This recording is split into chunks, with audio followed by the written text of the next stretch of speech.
Hello everyone, study with us में आपका एक बार फिर से स्वागत है। और आज हम डिस्कस करने वाले हैं सुपर इम्पॉर्टेंट क्वेश्चंस जो कि काफ़ी इंपॉर्टेंट है आपके नेट के एग्ज़ाम्स के लिए। नेट के पेपर 1 से रिलेटेड जो इम्पॉर्टेंट क्वेश्चंस हैं वो इस वीडियो में जो है आपको कराए जा रहे हैं। और ये जो क्वेश्चंस हैं ये लगभग सभी टॉपिक्स के मिक्स हैं, जिसमें teaching aptitude, research aptitude, communication और इन्वायरमेंट, हायर एजुकेशन, सभी टाइप के क्वेश्चन जो है मैं इस वीडियो में लेके आया हूँ। इस तरह की ये 18वीं वीडियो है, ठीक है। 17 वीडियो जो है ऑलरेडी मैंने अपलोड कर दी है।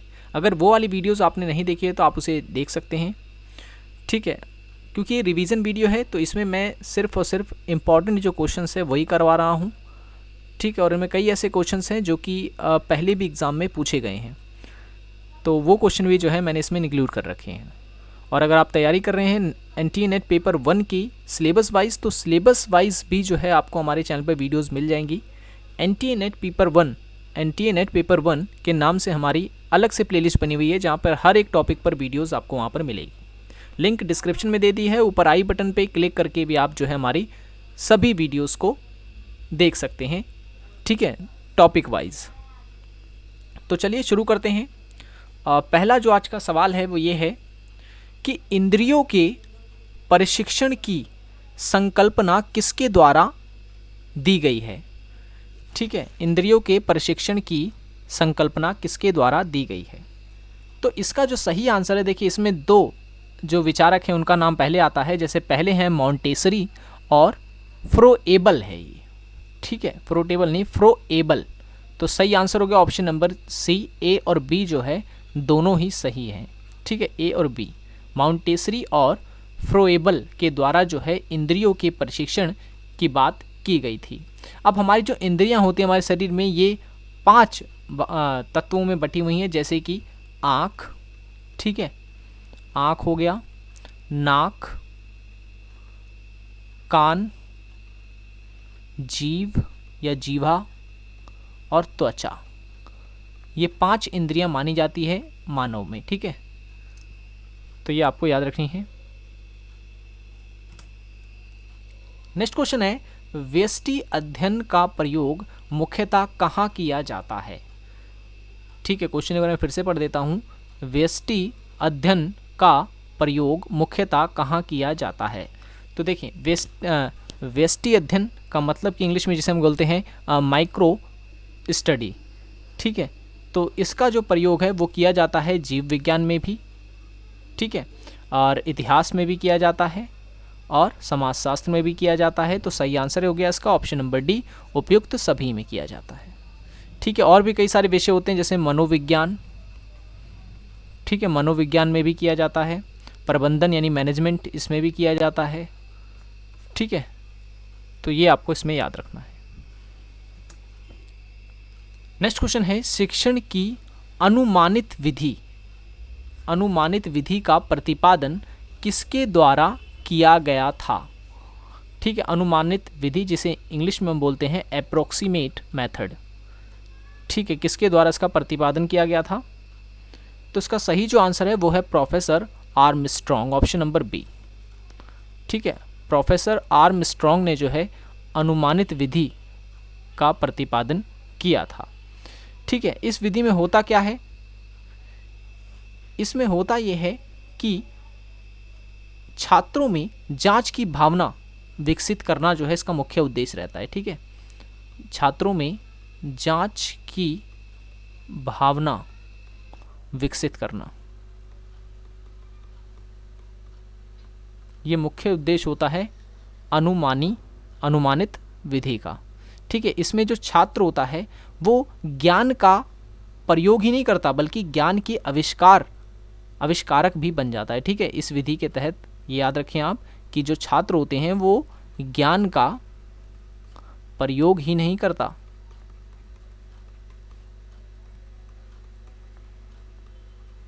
बल्कि ज्ञान के आविष्कारक भी बन जाता है, ठीक है। ये लाइन आपको याद रखनी है, ठीक है। ऐसे एक क्वेश्चन पूछा गया था नेट की एग्ज़ाम में इसी से रिलेटेड, तो ये लाइन आप याद रखें, ये एग्ज़ाम में पूछी जा सकती है। अनुमानित विधि के तहत जो छात्र होता है वो क्या करता है, वो सिर्फ ज्ञान का ही प्रयोग नहीं करता बल्कि वो ज्ञान के आविष्कारक भी बन जाता है। ठीक है, तो इस विधि का प्रतिपादन किसने किया था, तो प्रोफेसर आर्मस्ट्रॉन्ग ने किया था। नेक्स्ट क्वेश्चन है, निम्नलिखित में से शिक्षण के लिए प्रारंभिक अवस्था में विफलता का मुख्य कारण किस क्षेत्र से संबंधित है। मैं क्वेश्चन एक बार फिर से पढ़ देता हूँ। निम्नलिखित में से शिक्षण के लिए प्रारंभिक अवस्था में विफलता का मुख्य कारण किस क्षेत्र से संबंधित है। तो देखिए इसका जो सही आंसर है वो है ऑप्शन नंबर सी। ठीक है, शिक्षक का ज्ञान। जो छात्र होता है उसकी प्रारंभिक अवस्था जो होती है शिक्षण की, वो विफल हो जाती है क्योंकि अगर शिक्षक जो है उसमें ज्ञान नहीं है तो, ठीक है, वो अयोग्य है अगर, तो ठीक है ना। तो इसका सही आंसर हो जाएगा शिक्षक का ज्ञान जो है वो प्रभावित करता है शिक्षण की प्रारंभिक अवस्था को। ठीक है, ऑप्शन नंबर सी जो है इसका करेक्ट आंसर है। नेक्स्ट क्वेश्चन है, निम्नलिखित में से, ठीक है, निम्नलिखित में से कौन सा अवलोकन का प्रकार नहीं है। अवलोकन का प्रकार नहीं है, जिसे हम इंग्लिश में बोलते हैं ऑब्जर्वेशन। ठीक है, ऑब्जर्वेशन। देखें, संरचित अवलोकन, असंरचित अवलोकन या प्रतिभागी अवलोकन। प्रकार है होना चाहिए था, नहीं, इसमें से काट देंगे। ठीक है, सही आंसर ऑप्शन नंबर डी, उपयुक्त सभी। उपयुक्त सभी जो है इसका आंसर है। ठीक है, ये सारे के सारे जो हैं ये अवलोकन के प्रकार हैं। ठीक है, अच्छा, अवलोकन का मतलब क्या होता है? इसका मुख्य उद्देश्य जो होता है वो ये होता है कि इस विधि का जो प्रयोग है वो व्यवहारिक विज्ञान में किया जाता है। ये चीज़ आप याद रखना। ठीक है, इसका प्रयोग व्यवहारिक विज्ञान में किया जाता है। ठीक है, सिद्धांत निर्माण में नहीं, व्यवहारिक विज्ञान के निर्माण में जो है इसका प्रयोग किया जाता है। इसमें होता यह है कि प्रतिवादियों के साक्षात्कार के बिना जांचकर्ता के स्वयं के अवलोकन के माध्यम से जानकारी प्राप्त कर लेता है। आप समझे? अब मैं एग्जांपल से आपको समझाता हूँ। देखिए, एक होता है कि आप किसी से इंटरव्यू लेकर के किसी के बारे में जानें। ठीक है, एक ये तरीका होता है अवलोकन का, और एक दूसरा होता है, अवलोकन कह रहा हूँ उसे मैं, एक तरीका होता है आंकड़े या फिर किसी भी विषय के बारे में ज्ञान प्राप्त करने का। ठीक है, आप किसी से प्रत्यक्ष रूप से पूछें, इंटरव्यू से या फिर किसी भी तरीके से। और एक होता है कि आप अपने मन में ही सामने वाले व्यक्ति के बारे में सोच लें। ठीक है, उसे बिना बुलाए, बिना उसका इंटरव्यू लिए, तो इसे हम कहते हैं अवलोकन। ठीक है, इसे हम कहते हैं अवलोकन, जब हम बिना किसी साक्षात्कार के किसी व्यक्ति के बारे में जांच लेते हैं या कुछ विचार जो है वो मान लेते हैं, तो इसे हम अवलोकन कहते हैं। ठीक है, नेक्स्ट क्वेश्चन है, गौण प्रदत्त, ठीक है, बाहरी स्रोतों द्वारा एकत्रित किया जाता है, इसमें कौन सा इसका उदाहरण है। ठीक है, तो यहाँ पर बात की जा रही है डेटा की। ठीक है, तो किसकी? सेकेंडरी की। ठीक है, सेकेंडरी सप्लाई जिसके बारे में हम बात कर रहे हैं। तो जो गौण प्रदत्त बाहरी स्रोतों द्वारा एकत्रित किया जाता है, इसमें से कौन सा इसका उदाहरण है। तो देखिए, बाहरी स्रोतों से रेडियो भी आ जाएगा, इंटरनेट भी आ जाएगा, पत्रिकाएं भी आ जाएंगी। तो सही आंसर क्या हो गया? उपयुक्त सभी। उपयुक्त सभी जो है इसका करेक्ट आंसर है। और भी हो सकता है, जैसे किताबें, ठीक है, समाचार पत्र, ये सब भी जो है इसमें आ जाएंगे। अच्छा, अब अगर आपसे पूछ ले गुणात्मक प्रदत्त और संख्यात्मक प्रदत्त में क्या अंतर होता है, या मात्रात्मक जिसे हम कहते हैं, गुणात्मक प्रदत्त और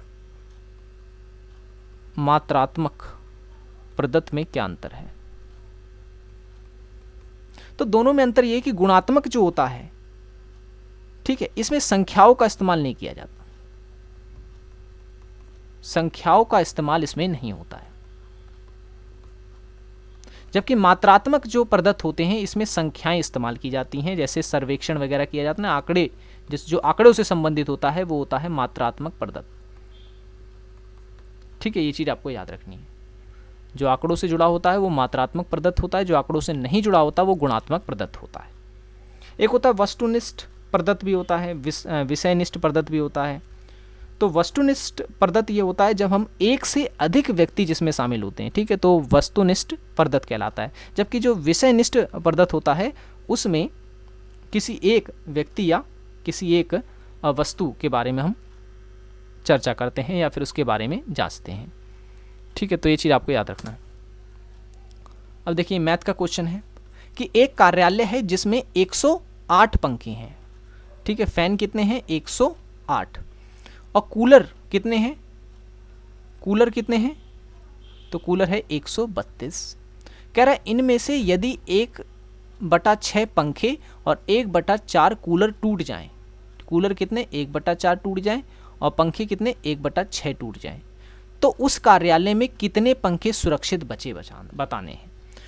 तो 1/6, 1/6 का मतलब हम पहले 108 का 1/6 कितना होगा पहले ये निकाल लेते हैं। ठीक है, तो 108 में से हम 1/6 निकालेंगे तो 6 से हम इसे डिवाइड कर देंगे। कितना आ गया? 6 एकम 6, 4 उसको दे दिया और ये आ गया 8 छक 48। ठीक है, कितना आ गया? 18। तो 18 जो पंखे हैं वो टूट गए हैं, तो 108 में से 18 हटा दिए तो कितना बचा? 90। तो यानी 90 पंखे हैं जो फिर जो भी जो हैं सुरक्षित हैं। तो सही आंसर क्या हो गया? Option number C, option number C. वहीं अगर हमसे कूलर के बारे में पूछता कि 132 कूलर है जिसमें 1/4 कूलर टूट गए हैं, तो कितने कूलर बचे हैं? तो 132 का पहले 1/4 हिस्सा निकालता हूँ, कितना होगा?